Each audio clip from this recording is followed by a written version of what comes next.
Hi, Newton. My name is Tom Sheff, and as you may already know, I have publicly announced my candidacy for Ward 8 Alderman at Large. I am running because I deeply care about Newton and all the things that make it such a great place to live. For example, Newton is a clean and beautiful city. Newton has a low crime rate, which is primarily due to a vigilant police force. Newton's firefighters are second to none, and they keep doing more with less. And Newton's educators are top-notch professionals stewarding one of the top public school systems in the Commonwealth. What also makes Newton special are all the businesses that make their living in our great city. We have wonderful businesses that stay engaged in our community, such as Cabot's Ice Cream, Four Corners Pizza, Toadie's Towing, New England Preferred Properties, New TV, The Tab, and Warbin Hardware, just to name a few.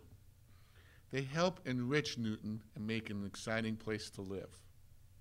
But what really makes Newton the incredible place to live is you, the people.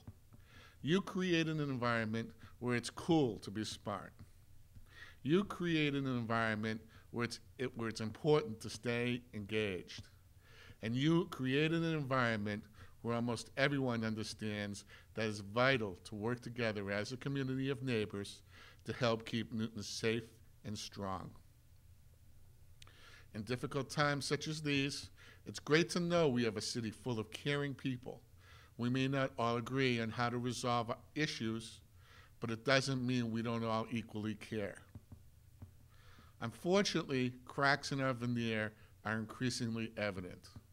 Over the past 10 years, we have had to live with poor streets, parks and fields that are run down, deteriorating infrastructure, overpopulated class sizes, and of course an unfunded liability of approximately $600 million hanging over our heads.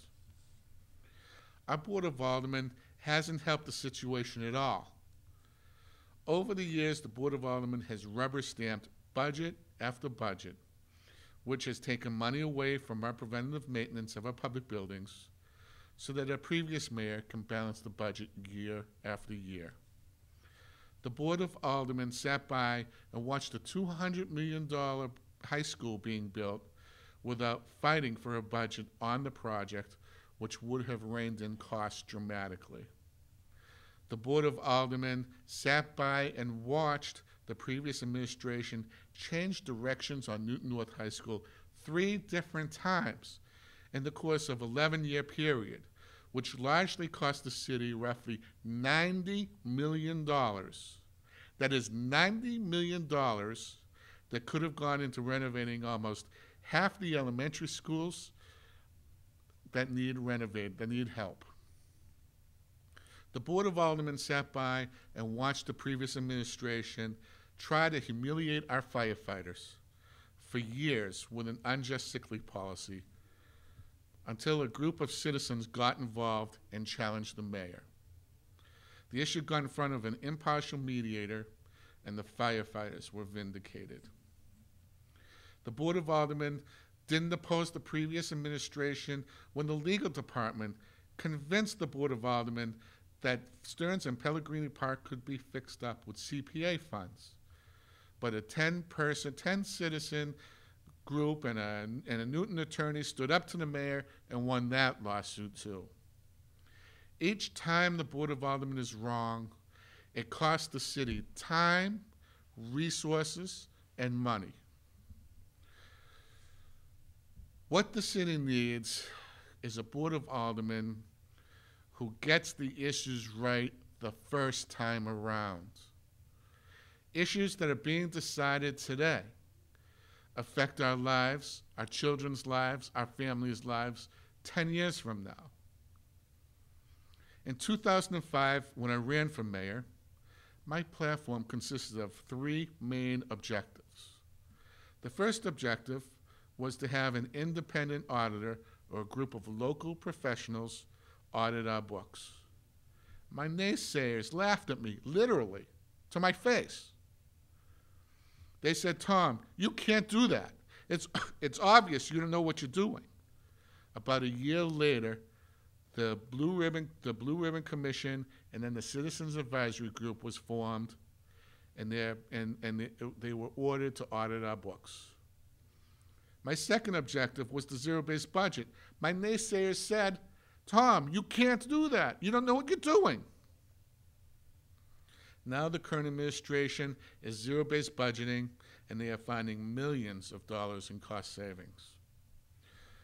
The third issue that we identified was insurance as a major cost driver in the budget. We proposed to set up a consolidation of cities to cut back on premium costs. My naysayers said, Tom, you can't do that. It's obvious you know what you're doing. A year later, DeVal Patrick got elected as governor and set up the GIC, which is set up to allow cities and towns to consolidate and make our city employees' premiums less expensive. People, if you have a vision, the naysayers are the people who are trying to keep Newton in the 1980s. The naysayers don't appreciate progress or reform. I have a vision. My vision is a city where the word can't isn't part of the everyday vocabulary, where our schools not only can excel in teaching reading and writing, but also math and science. My vision includes a city where anyone can safely walk or bike from one part of Newton to another without worrying about being injured by oncoming traffic. A vision where our village centers remain the hub of our city, while progress through zoning reform isn't stagnant. A vision where new families are welcome into the city, and a city that can anticipate issues through impact studies on the schools, traffic, and parking. Lastly, I envision a city where we can all work together to move Newton forward into greatness, and where common sense is always on the agenda. This is the Newton I envision, and if this is a vision you share with me, then I ask for your support this November 8th. So please vote Tom Sheff for Alderman at Large, and together we can make Newton the best it can be. Thank you very much.